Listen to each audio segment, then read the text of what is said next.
an honor and a pleasure introducing Matt. Matt Brezina started a company which is actually inbox spelled backwards. It's always hard to pronounce. Xobni. Xobni. And it's really his story, and I hope you really tell it fully, is really the quintessential story, I think, of like a really technically strong person getting attracted by the Y Combinator concept going, and then having an amazingly cool home run with it. And it's still unfolding, but it's sure looking good. So thank you very much. I apologize again for the mess up on the media. I'm going to try using this, but I'll probably abandon it at some point. I mean, it's going to be impossible for anybody to see, I think, especially at that size. I think it's great. It's perfect for this guy. So what I wanted to start by doing was telling you guys a bit about myself. And then I've spoken at lots of classes. I'm on the advisory board for the Honors College at Penn State University. I've spoken at Berkeley, Stanford, NYU, a bunch of other schools, and what I always find is helpful is to not really talk at you, but tell you a little bit about my story in pieces, and then after each one of those pieces, maybe just discuss it a little bit and answer your questions. So first I want to start by just telling you guys a little bit about myself so you can get context to how I got into this world. Not this world, but the startup world.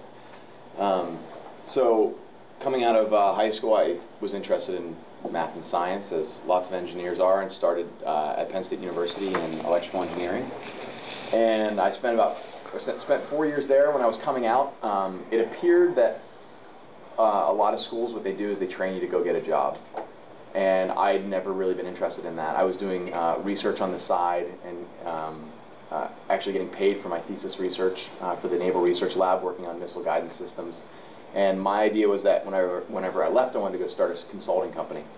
And the thing that I found was that in class they always remove friction. And if any of you are engineers, you know that adds a lot to an equation. When I went out in the real world, it actually was really important. And so I said, well, I can't start a company yet, and I don't want to go get a job, so I'm going to go to grad school. And so I went and got a fellowship at the University of Maryland, starting to work on my PhD in control systems. I was there for about 2.5 years. And when I was there, what I found out was, first of all, I didn't know everything, and I'm glad I went. But second of all, sitting in a lab by myself with a computer wasn't my calling. So I can understand engineering, and I like the math and the science, but my passion is for working with people and understanding people. And so about 2.5 years into grad school, a friend of mine called me up and said, hey, I'm thinking about starting a company. And within 2 weeks of him saying that to me, I dropped out of grad school, moved up to Boston, and started working on this company I'm going to talk to you about today called Xobni. So one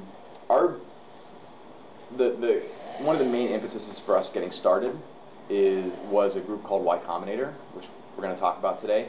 And they're a seed stage fund that gives 2 young guys that don't have a bank account a few dollars so they can go and work on a project for 6 months and hope to turn it into a company. Before I go into the description of Y Combinator and what it's about, I'd first like to get some context into your guys' background. So, you know, on the top, why you guys here? Why'd you sign up for this class specifically on a Sunday? So, if I can start with the guy up closest here, I'm curious why you're here, where you're from. I'm Houston, and we are all, a lot of us actually are in a program called Frontier Market Scouts.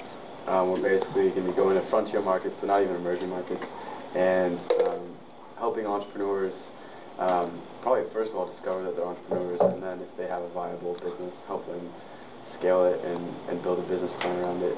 But I think failure is a pretty cool thing, actually. It never feels good, like you said, or maybe that was Gary who said that, but I think it's an important thing for us to learn, and someone said too, like, if we can learn from other people's failures, that's a big deal. So, cool. Both of those things, I think, fit with me. This is the Nigeria project. Is everybody here going to be involved in that, or? We're going to, about 10 people are going to 4 different countries. Okay. And then most of the rest of us will be doing research for those 10 people in Nigeria, Tanzania, India, and Vietnam. So an interesting connection on Tanzania. I was almost there in December. Oh, yeah? With the president, who's really interested in entrepreneurship right now. Wow. And so we're actually going to be, so a couple of my friends did go, and then I'm going to be going with them again soon. So Fantastic. if there's a connection there, maybe we should talk about what you guys are doing and how we could be involved. That sounds great. Yeah. Thanks a lot. I might be visiting myself. I'll touch base with you on Cool. that. So yeah, we should. Cool. So that gives me a pretty good context into this group here. So I titled my. Yes. Where's the mic? Oh yeah. Oh, I'm so sorry. So I titled my talk, "If you're not failing, you're not trying." I don't know how long you guys have been talking about failure. I don't know how many of you believe in this, but once you've been through what I've been through, and not in a negative way, you realize that failure is actually an important part of building a business. It's actually where you learn everything. So this group Y Combinator that we initially got funding from, I just wanted to give you guys a few basics on. And I actually don't have this memorized. I don't give this talk exactly every day. So like I said, it's a seed stage investment fund. They usually give people about $18,000 for maybe 5% of your company. That works out to a valuation of about $350,000, which is nothing. But the value that they bring, whether it be through connections, relationships, and product feedback, is worth way more than the 5% of the company that you give up. So they end up getting a lot of really good people to join, take funding from them. About 2/3 of the company that enter the class, so every 6 months they have classes. They fund us all at the same time, between 10 and 20 companies. It's gotten bigger since I did it 4 or 5 years ago.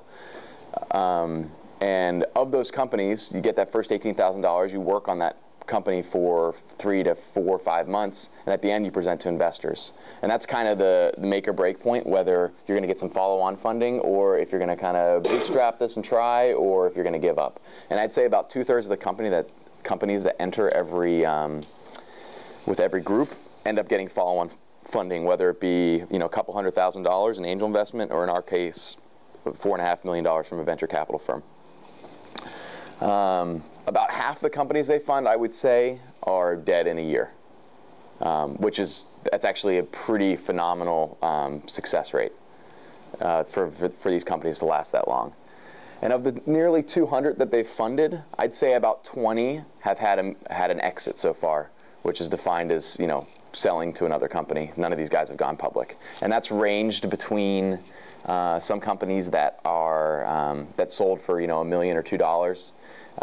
Which is pretty much a hiring bonus from Google. We call those accu-hires. Or a friend of mine that I'm hopefully going to Maui with in a couple days just sold his company for $250 million to Salesforce after 2.5 years. What company? It's called Heroku, and they make a platform for people to develop Ruby on Rails applications really quickly online. So that's kind of the gauntlet. And there's some companies out there that are really, really successful that haven't exited yet, that are approaching $1 billion in value, and they were only created 4 years ago. One of which I invested in is called Dropbox. If any of you guys are using that, everybody's using it. Yeah, they're going to be huge. So the one thing that we learn in working with Y Combinator is that there's 2 types of failure. And this is a really important distinction to have in your head. And this isn't something that they tell you explicitly. There's no presentation where they say, hey guys, here's where failure bifurcates. But instead, it's something you learn from interacting with this world of people and your peers. And that is, there's short-term failure and there's long-term failure. And the good one is the short-term failure. The bad one is a long-term failure. So examples of short-term failures are, hey, I built this product and no one uses it. No customers want it, no customers will buy it. Or I thought I would acquire all these users through SEM, buying search engine marketing on Google, and it's too expensive. We can't afford to do it. That's a failure. Or maybe you're trying to hire an employee and they get away. Speaking of Drew, who started Dropbox, was my first employee that got away. Or an investor says no. You go and pitch investors, they say no. Or a deal fell through. I just had one of these happen 2 weeks ago.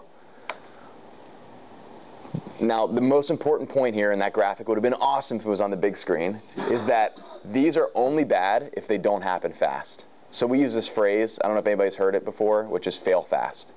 That is absolutely what we focus on. We try to do as many experiments as possible to try to separate out the failures from something that has promise of being a success.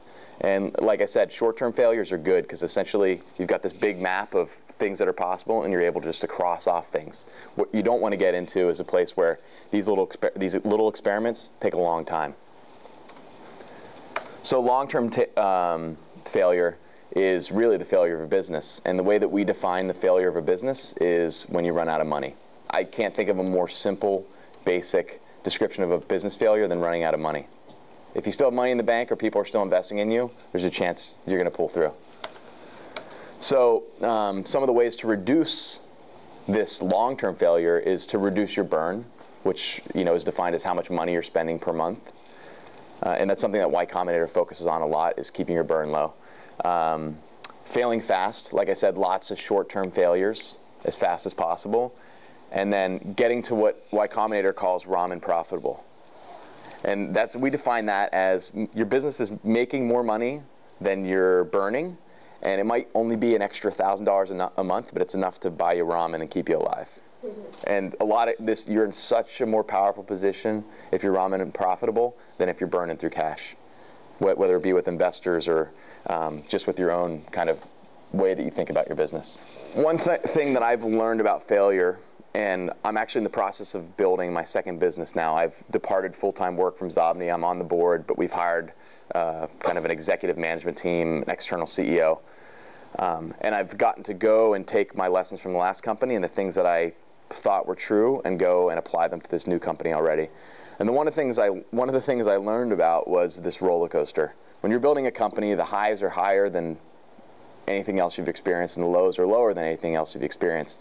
And the thing that's always true that I found out is that things are never as good as you hoped, and they're never as bad as you think. Now, I thought that this was something that was unique to maybe your first company, that you would have these huge roller coasters where a failure you take very deeply and a success you take very euphorically. And what I found is that even the second time and probably the third time in the beginning of your company, these perturbations are actually really have a kind of huge range. And it's actually the life of a company that evens out these roller coaster dips and peaks more than your experience as an entrepreneur. Because early in a company, failures actually can have a bigger effect on the business, and successes can have a bigger effect on the business than if the company's been around for a long time. So it's something interesting I've kind of learned through this process. Matt, you were saying... This is a great point, because I wanted to stop right here and talk then. I wonder if you feel comfortable. You mentioned that you've recently stopped operating out of that company and you're doing a new one. Yep. And that they brought in executive management. You've brought in executive management. And they. We've had some conversations about that. Yeah. Steve Blank was here yesterday, and he makes the real point that at a certain point the whole team isn't appropriate, and they start getting dirty looks from some of the board members. Yeah. Did you feel any pressure to sort of go along with this change? So is this broadcast online and recorded? Why don't you stop it for a moment, actually, if you like. Yeah, everybody's like, where's the real dirt? So I'd love to be completely open and honest with you guys. Is the investor influence that you just talked about, is that like the only downside of having that investor relationship? You can start recording it, I think, probably. Is that the only downside of having investors? Yeah, I mean, obviously it's good because you don't have any money before that. Right. But then they own part of your business. Yeah. They replace you or whatever. Yeah.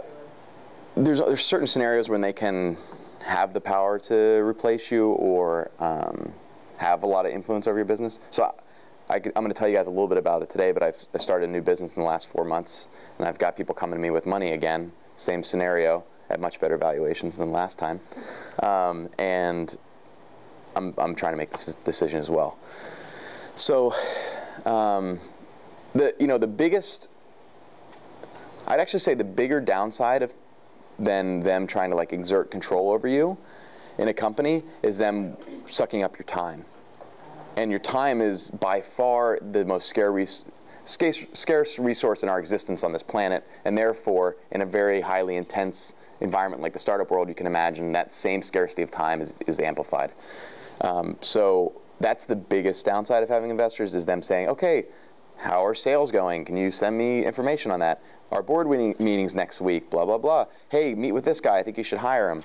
Or instead, maybe you should just be focused on your customers and your product and your team. So that's the biggest downside. So what kind of support would you rather see from investors and/or like incubators? What would be your ideal situation, and how they would? That's a great question, especially in the context of what you guys are doing, right? And what I'll say is I worked with probably one of the best incubators. They don't like to call themselves an incubator, but one of the best seed stage funds that's ever existed. It's a new model, Y Combinator. And I would say the number one most valuable thing that they did is they invested in a group of 10 companies or now 20 companies at a time together, and we had peers. And so those guys that I went to school with, I just called it that, the guys that I went to Y Combinator with, they're my classmates. And our businesses are all kind of going through the same things at the same time. And having peers is, I don't think there's anything that's more valuable than that. And so as you guys think about what you're doing in Nigeria and such, connecting other entrepreneurs to other entrepreneurs, that's everything. It's everything. Earlier you mentioned that you got an acquisition offer from Microsoft. What would the impact, should you have gone forward with that acquisition? What was the direct economic impact to you and your co-founder? Like how much money we would be made? Is it enough to live for? You can ask it. To take you forever? Well, at a certain burn rate, I could definitely take that forever. Yeah. You can buy, let's see. 8 figures between the two of you? About probably just touching 8 figures. Yeah, between the two of us. So how did you make that decision? Because it seems like such a, from a personal perspective, it's like, I have complete freedom for the rest of my life. I can do as many new startups as I want for the rest of my life. On the other hand... So the interesting thing is we've actually been through this 3 times now. So if your company's doing well, this happens every 6 months or every year. And there's 2 things there. The first is that actually one of the things that I've learned is that there's an incredible risk in actually pursuing an acquisition. So you have to be really confident it's going to close and get done at terms that everybody on the team's comfortable with. And when I say team, it's really the board deciding. So if you go and you're working with some company wants to acquire you that has never done an acquisition before, there's a good chance they're going to mess it up. What exactly was Xobni? Yeah, so I was going to get into that in a minute and tell you guys a story. Any other questions while we're here? Yeah, when you're going through like figuring out, you might get into this later, but figuring out your business model, and this is a pretty broad question, but what kind of techniques, what kind of methods do you use to try and understand or how to test different business models and things like that? What I'll talk about in this next section is something Steve Blank probably used the term for, pivots. Did he use that? It's become this like huge buzzword. But essentially what pivots are quick experiments where you're failing and then changing direction based on that data. And that's the whole process of building a business, is failing quickly and changing based on that. And so I'm going to go through 5 pivots that our company made during our growth. Sounds terrific. How did you know that the first company that wanted to acquire you was going through like internal issues? Is that public knowledge? Yeah, some of these things I have to be a little bit careful about talking about, but we just, Do you have to research it or like? Oh, this stuff is all done back channel. It's incredible. Right. Yeah, like that's the way the world works. Good times. Yeah. Cool, we ready to go? So let me tell you quickly about Xobni. The big idea with Xobni was Google organized all the world's public data, and no one's done this for my personal data. So personal data is different, that's the first thing. Specifically, it relates a lot to like people. You know, I'm talking about your Facebook data, your IM chats, your email, your webmail. And there's no Google of this personal information. And it ends up, my co-founder calculated at least 10 times as much data in kilobytes in personal data stores as there is on the public web. And most of this personal data is trapped inside email. And so what we said is we're going to go become the Google of personal information, and that's the foundation of Xobni. So let's talk a little bit about the situation. This is my co-founder and I 4 years ago. He was 22, I was 25. We'd never had a real job before. We were both right out of grad school, and we had about $12,000 in the bank that Y Combinator gave us. So as a result, we had a lot to learn, and because we only had $12,000 and about 4 months of runway, we had to fail fast. So what I want to take you guys through is the 5 stages of our company's growth, and then talk about some pivots that we've made along the way. So here I put up this definition. A pivot is to change direction based on new data. So after one of those failures, you have new data, and you change direction. So our first stage I call stealth, and this is where it wasn't publicly really known what we were doing. So at this stage, we're kind of working with small groups of beta testers, as well as really kind of working off of our gut. So the first big pivot that we made was that we started this company, said we're going to go make this new email client that really is a Google of personal information, works around search the way that email search should work. And as we were kind of playing around with making this webmail client, what we thought and found out was like everybody that we talked to, especially that had jobs and was working for a company, they were using Outlook for email. And if we wanted to sell products to people that are working at a company, their time's valuable, they're most likely to buy the product. So the first big pivot we made was to go after this Outlook market. And that was a big decision that defined the history of the company to this point. And for the most part, it's been a really good decision because the truth is that there's a lot of money here, and it's a really good market of customers. I'm not going to go through all these points of that.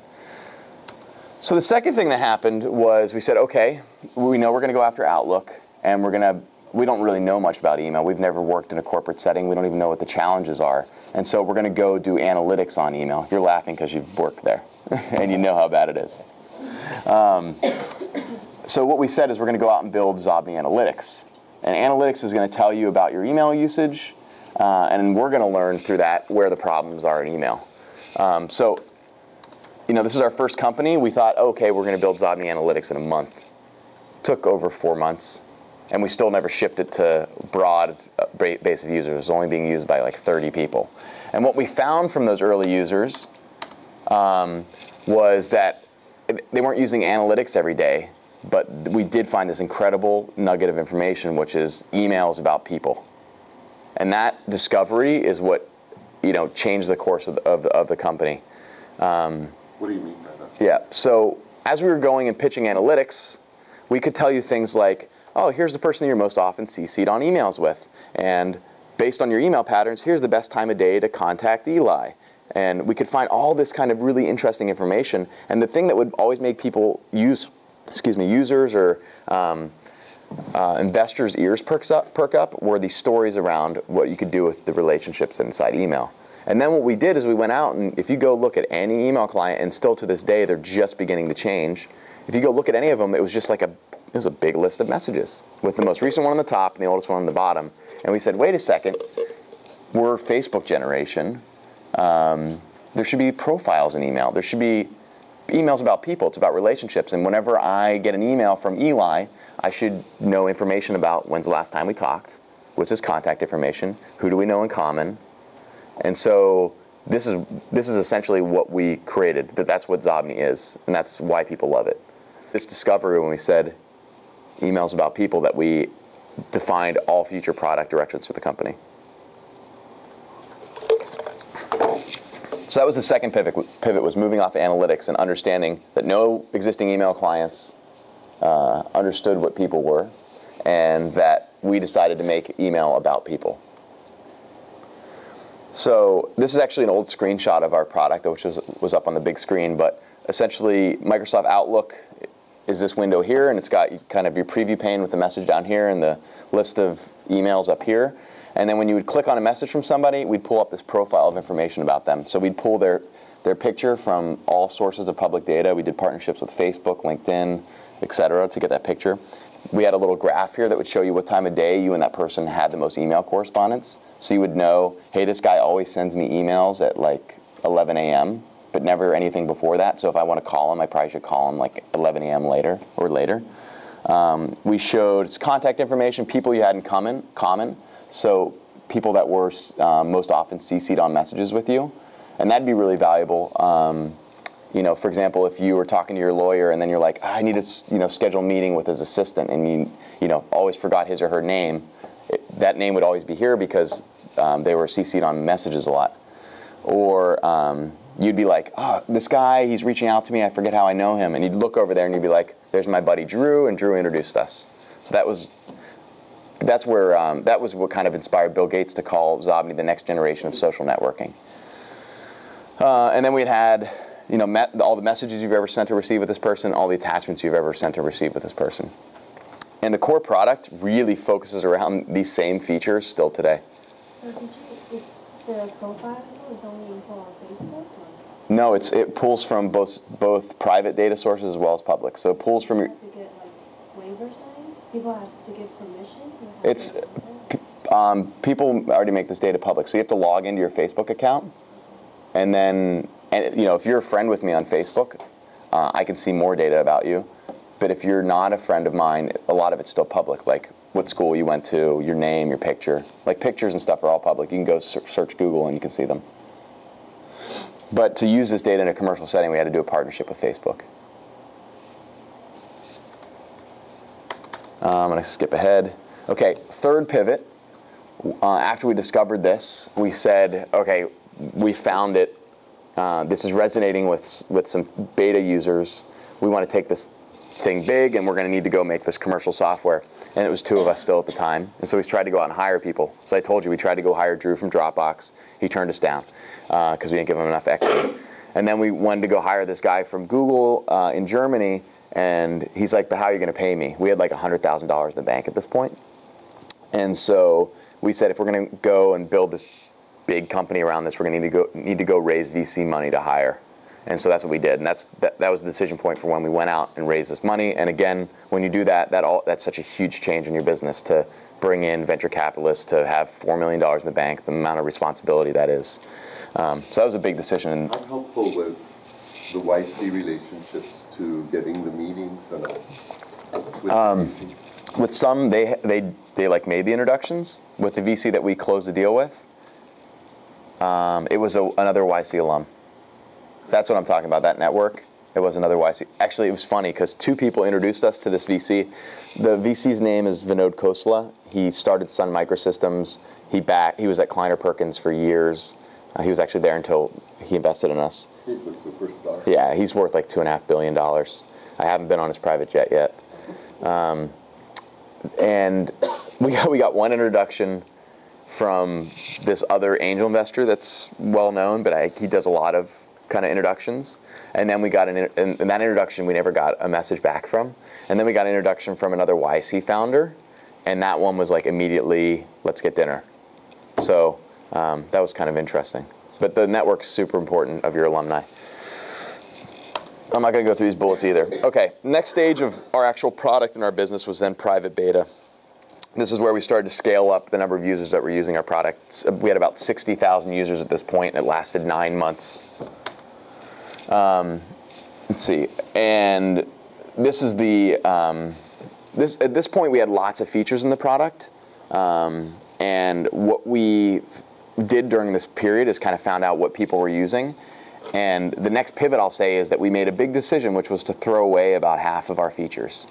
So we really focused the product down to the core things people were using, and those are those people profiles. So the things I just described earlier, the Facebook profile, who's CC'd on messages, the list of attachments, the recent messages, that was the core features people were using. We had other features that helped you, put things into folders and help you, keep track of things that you bought online. And those were just secondary. And so we made the big decision to cut all the stuff that we worked on and really focus down on the core features. And we did that with a group of 60,000 users out there using our product, and that's really that was our fourth pivot. So I say do one thing and do one thing right. You'll hear that a lot about people building businesses. You want to go take over the world. You can do all these things, and you really have to focus down to like, what are we going to be amazing at? And that should be the focus of your company. The next stage was the public beta. We rocketed up to 2 million users at this point. And this is for about a year. So we told people it's still in testing, but anybody can use it. And during this time period is when we started to develop our business model. We'd always kind of known that, hey, we're going to just sell software to our users. It's not going to be an advertising model. People wouldn't want that in their business email. And we're saving people hours per day. They're telling us we're saving them hours per day, so we're going to be able to charge for that. And our pivot at this point was that we thought we were always going to sell our product, sell a relationships product that had to do with more of the relationships of the product, but instead we sold a search product. And that was another big decision that's still affecting the business up until today. And I'll actually say I don't know if it was the right decision because, well, I'll tell you why we made that decision first. Could you clarify what you mean by? Yeah. So the product, you can do the stuff around contact information and social networks, and we kind of call that the relationship piece. The search piece is simply saying, hey, I need that message about the Monterey Institute, and literally just a better search engine for Outlook, because Outlook search engine sucks. And we decided that our first premium business would be on top of that search piece, not the relationships piece. And the reason that we did that was that there was an existing demand for that. So we essentially made the decision to shortcut to the quickest money instead of what I think might actually be the longest term money, which is more in the relationships piece, especially with the growth of social networking and everything. It's just been massive. We were early on this stuff. So we made this decision to go after the search piece, and that was a big pivot. We thought we were going to go after relationships, went after search, and still to this day, we're affected by that because that's still our main premium business. Yeah. So, on the relationship model, what would that have looked like? We would charge for things like storing your contacts in the cloud, being able to share contact information with people really easily, and that's stuff that's actually all built now. The company is going to be launching that product. So you are doing it? Yeah, we are. But the pivot really here was to go after the search piece first because it was low-hanging fruit. Right. Yeah. As it stands now, there's about 6 million users of the product. It's used in about 90% of the Fortune 500. We've got about 38 people working in the company. We have a sales team who goes and sells our enterprise version of the product to places like the U.S. Army and Intel, 10,000 or 20,000 seats at a time. We have still primarily focused on Outlook. Remember that pivot we made so long ago that said, hey, we're not going to do webmail, we're going to do Outlook first? Outlook's been such a challenge that we've really been kind of stuck around that. And we're finally at a point in the business where we're solid in that business and we're able to spread out now. And so we're going to be launching across other email clients, in the next months, whether that be on mobile, which has risen dramatically over the last 5 years, or webmail like Gmail like we all use. This is another one of those spots where I wanted to stop and just answer questions about the company. I wanted to, go through some of that quickly, and it was a little bit harder without the screen. Who are your customers? You sell to companies or to individuals? Both. I didn't describe that. Most people find our software as individuals. There's somebody who said, in this new model, this has happened with Macintosh, for example. When people go to work, they're still consumers, right? And they're just making decisions like consumers in their business environment. We 100% agree with that. And so our main model is to attack individual users and help them find things quickly in their email and manage their relationships better. And then after we have 10 or 100 people inside of a company using our product, we can see which domains are using it, and our sales guys call up. And sometimes our sales guys close the whole organization, and sometimes those individuals, there's like pop-ups in our product that say, hey, you should get the premium version that does this. And so we get individuals to purchase it too. And I'd say those businesses are probably almost even in terms of revenue right now. And it's, yeah, about even in revenue. Are you still connected to Xobni? I am, yeah. Okay. So I'll be... Not run, but be a part of two different businesses at the same time. Yeah, so not running too. That's hard to do. But I'm a big shareholder in the business. I'm on the board. There's 6 of us on the board, so my co-founder and I are both on the board. I probably spend a couple hours per week on it, and it's actually been an amazingly cool transition. Instead of having to worry about like the day-to-day stuff, now you're more of like a peer with your other shareholders, like your investors. So I'm going to call one of my investors today because I have like some thoughts about something, and we just kind of shoot the shit on the phone. Yeah. The way they treat you from going from managing the company day to day to a board member, is that dramatically different? Absolutely different. Especially, we did this transition where we brought in an external CEO. So I was, you're an employee of your company, which is a weird concept. But when you bring an external CEO inside the company, you actually report to him. But then you're on the board, and he reports to you. So wow, that's interesting, right? It creates very strange dynamics. Now, I don't report to him; he just reports to me. So that's one of the, yeah. I kind of did some searching through Xobni, and I found a blog, and something that's really interesting on here is a whole discussion on implicit versus explicit data. So I was wondering if you could touch on that. My blog? Well, the Xobni blog. Yeah. Who wrote that one? Possibly you. I'm not exactly. I wonder what year that was. 2010. Oh. November 15th by Jeff One. That's our CEO. Cool. That's a big concept inside the company. So whenever you're browsing through your email, kind of just tabbing down or arrowing down, and you get on an email from, what's your name? Phil? Yeah. When you get on an email from Phil, you're essentially, and you stop there, you're telling us, you didn't actually go and tell the search engine, tell me things about Phil, but by going there, you've implicitly told our search engine, I'm probably interested in information about Phil right now. Does that make sense? Yeah. So, versus if you're on Google.com and you go type in Phil, what's your last name? Lockwood. Yeah. If you type in Phil Lockwood, that's very explicit. You're saying, I'm interested in information about Phil Lockwood. And so one of our thoughts, and I think this is probably pretty common among technology stuff today, is that we're so overwhelmed with information.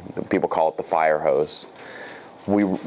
Machines and software really need to take clues from our actions to present more relevant information to us, instead of having us to always tell the machine. So if you go back to like the oldest, kind of first personal computers, you were using DOS, and you were literally telling it, tell me this directory, tell me to do, give me this.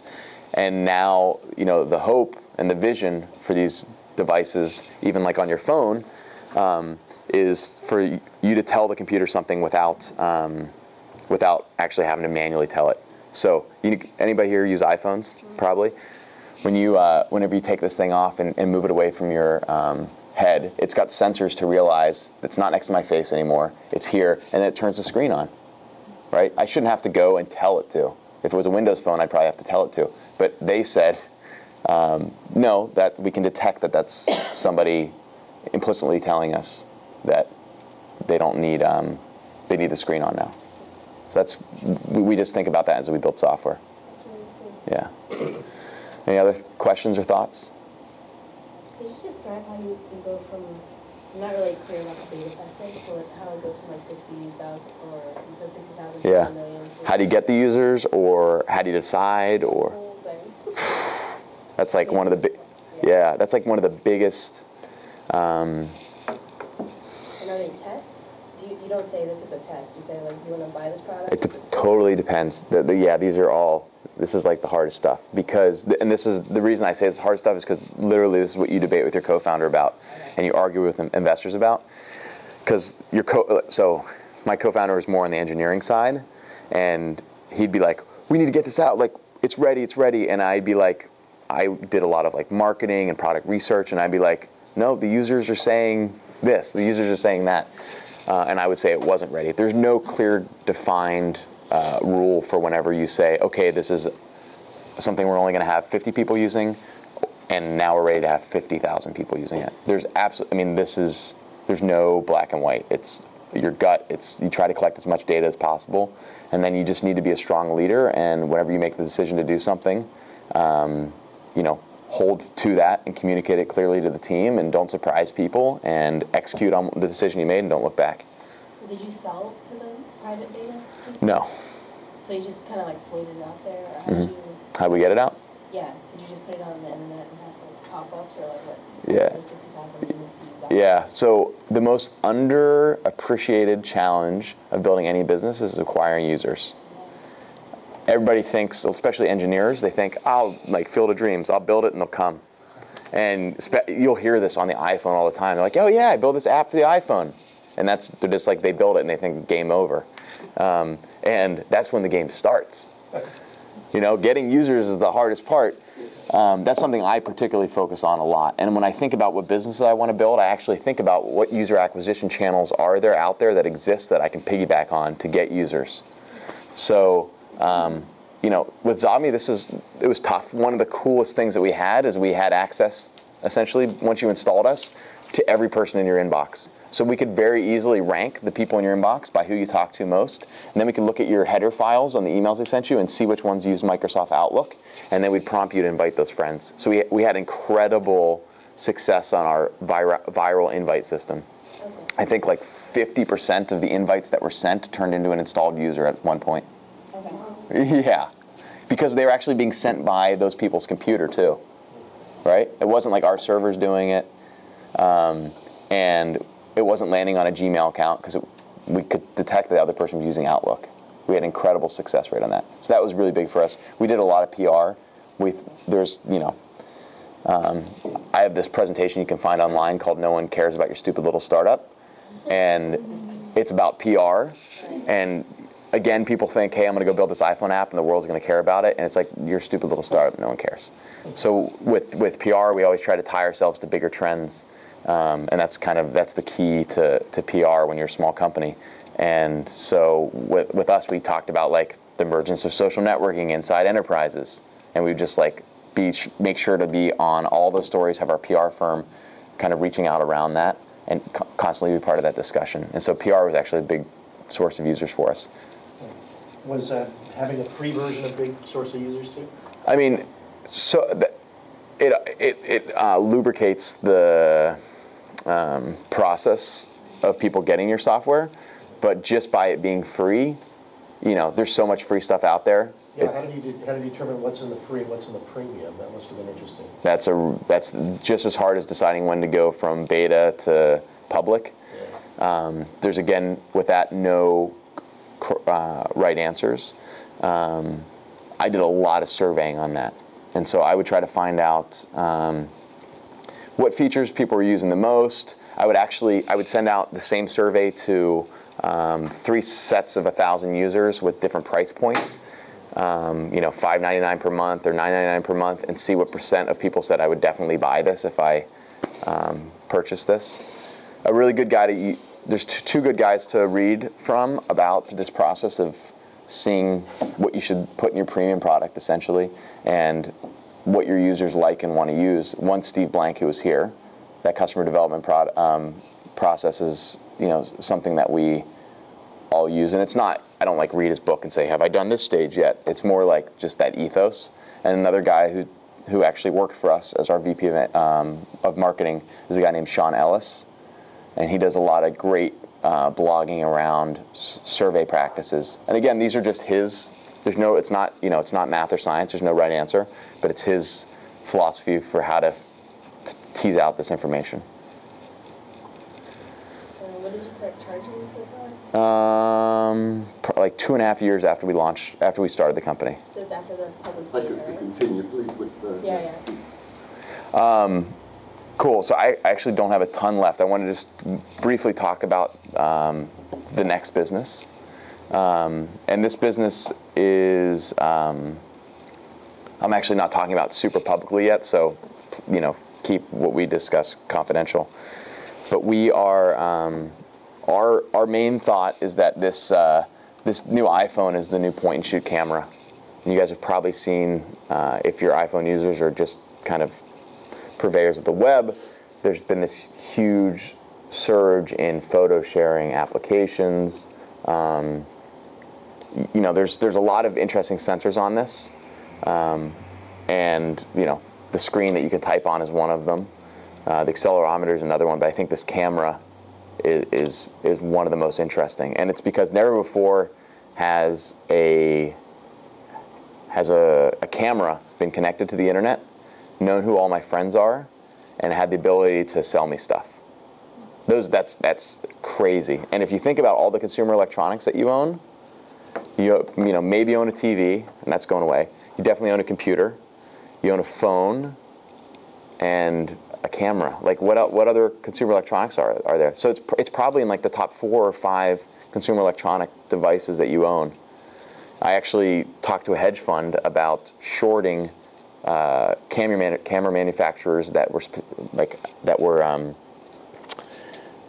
specifically targeting this point-and-shoot market, because I think they're dead. I don't think anybody's going to be buying point-and-shoot cameras in 5 years. It's only going to be on your phone. And so based on that, we're building products that help what we think is the future of this being the camera.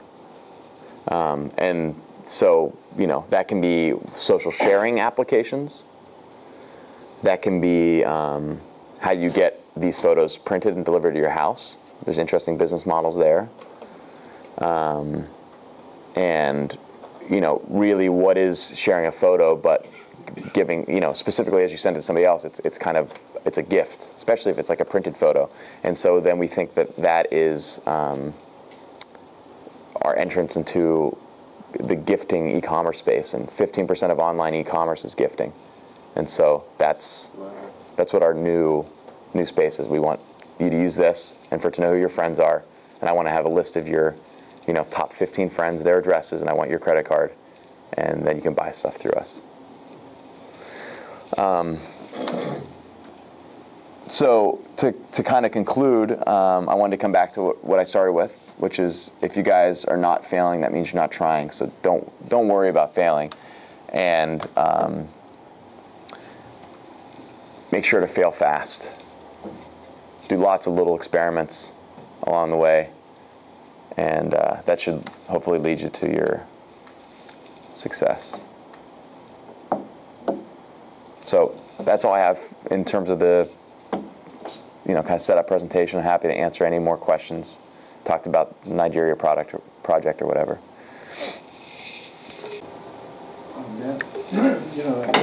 Clearly what you said, the people network and the organizational networks have been really important. Right? Yeah.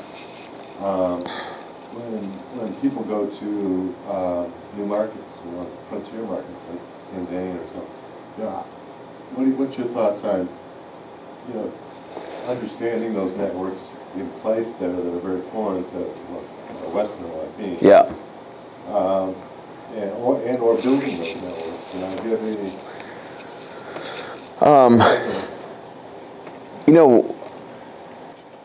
I talk to a lot of aspiring entrepreneurs, especially web entrepreneurs, and they're like, oh, we're trying to build this thing in rural Pennsylvania, like where I grew up, build a new company there. And I say to them what I was told when we were living in Boston, which is considered the second best startup place in the world. And I said, people told me, they said, it will have a multiplicative effect on your business if you're located in Silicon Valley area, because the press that you need to pitch are there, the investors are there, and the peers are there. So I start by saying that, knowing that we're not going to be able to get people to move from Tanzania to Silicon Valley, and their government doesn't want them to. They want the best people to stay there, which is a crazy tension, right? Because if you're an entrepreneur, you want to give your business the best chance possible of success. And I don't really care where I have to live to make that happen. And I don't think a good entrepreneur from Africa would think any differently than I do. That being said, I'm guessing that there are really successful Tanzanian entrepreneurs and Nigerian entrepreneurs and these other countries you're going to that are living out in Silicon Valley, and I would do whatever I could to engage with them and have them be the mentors and peers for people back in their home countries. That's absolutely what I would do. Yeah, That's a brilliant thought. Isn't that more like technology though? Like Silicon Valley is more just technology startup. Yeah, So absolutely. they're talking about say coffee shop and it's not really relevant. Yeah, of course. Completely. I had lunch with the governor of Colorado, Governor Ritter, and he wanted to learn about how to build a Silicon Valley in Colorado. And it's a pretty good tech scene with Boulder and everything, with the university there. And I said, you're never going to be able to take over Silicon Valley. Instead, what you should focus on is where your special niche, your element of entrepreneurship that is distinct and advantageous to where you are. And they have really good energy research there. They have like this U.S. Solar Institutes there, the Wind Institute, like all these great things. And I think that should be the entrepreneurship hub for the energy future of our country, which is something I'd be passionate about working on. And that might be the Silicon Valley of energy entrepreneurship. And so if you're working in Nigeria or Tanzania, and I've not been to those countries, so I don't know what their specialty is, but I know in Africa, for example, mobile is massive, right? There might be something there that wouldn't even be possible in the U.S. because of the penetration of mobile and because of that's like this payments in India and Africa, payments on mobile are so much bigger than they are in the U.S.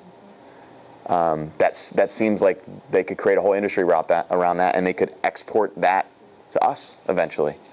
So I would look for those distinct advantages.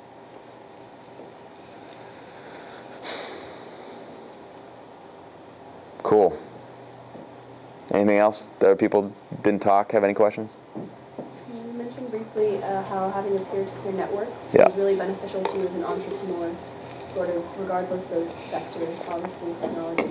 Is there any other hint you can give us that would be very beneficial to the entrepreneurs we're going to be trying to incubate beyond the peer-to-peer network?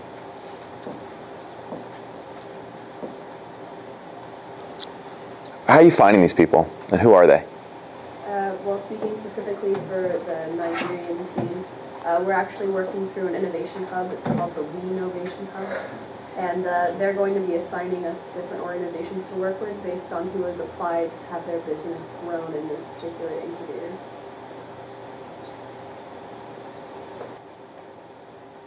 You guys giving them funding? Or is the organization giving them funding? They'll have access to it. And what kind of products are they building? That's sort of up in the Various. From coffee shops? Yeah. Could be anything from water sachets to, they're doing a huge project with a ferry system. A ferry system? Yeah. Wow. So, but I think we'll be working on those, but not having as important a role as in the... Essentially, that our primary function will be to be mentors to these people. For someone like myself, I don't have a background in business, so I'm trying to feel... How can you be a mentor to them? To be a mentor Exactly. to them. It's impossible. Yeah, what is... I think the point is to bring people who don't have business backgrounds to try to give them different ideas. So we're like a sounding board. So they'll say, would you do this, and this? And we'll say, well, if there's a similar product or business model that we know of in America or Yeah. where they come from, you just tell them, well, they've done it this way. And hopefully that will spark new ideas. And these people are they're entrepreneurs already. They're doing this without you, right? Yeah, well, Some of them some are just haven't into started, and some of them have already started and failed. Some of the businesses already have been successful already. So they're coming to, it's like a Hawaii incubator, but maybe even a little bit before that stage. Mm-hmm. There's lots of things here that stick out to me. The first is you're talking about a ferry system and a coffee shop and water sachet. Yeah. So disparate. Yeah. And the best thing about, I mean, I love meeting people from those disparate groups. In, you know, we like do conferences and stuff where we get to do that, and that's good like once a quarter maybe. But on a day-to-day basis, the value is in working with people who are like, yeah, I'm working with that same Facebook API, and here's how I figured out how to get around this problem. And so putting people together that are working in a similar space is where you're going to get that that added value. You know what I mean? So maybe I would try to find, maybe if all you guys did was help them find other people that had succeeded in a similar space, whether it's like the Tanzanian ferry system and the Nigerian ferry system, you know, the east and west of Africa, like ferry system people working together, that could actually probably be your biggest value add. I think the other thing our bosses really is to try to highlight that some of the people's ideas actually overlap. Yeah. So instead of them working as, they should have co-founders, like if they have any similar background or understanding. So maybe. But if they both like, if they're like ferries and sachets, maybe not. But like if there's some, you know, system that they can work together. No, but I mean at the individual level, it's a wide open question as well, right? Yeah, what I would say is like somebody who really wants to be an entrepreneur, I wouldn't actually want them to necessarily get in bed, which what co-founding a company is, with somebody else, unless it's somebody they already have like a relationship with of some sort. And additionally, it's probably better for the system if you have both those guys out there trying to do it and competing. There's lots of companies that have copied Xobni. It's pushed us harder because of that. So you should be scared of like putting people together and saying there might be like business partnerships and stuff, but them both starting companies is probably better for the whole world. Yeah. Cool. Thank you very much.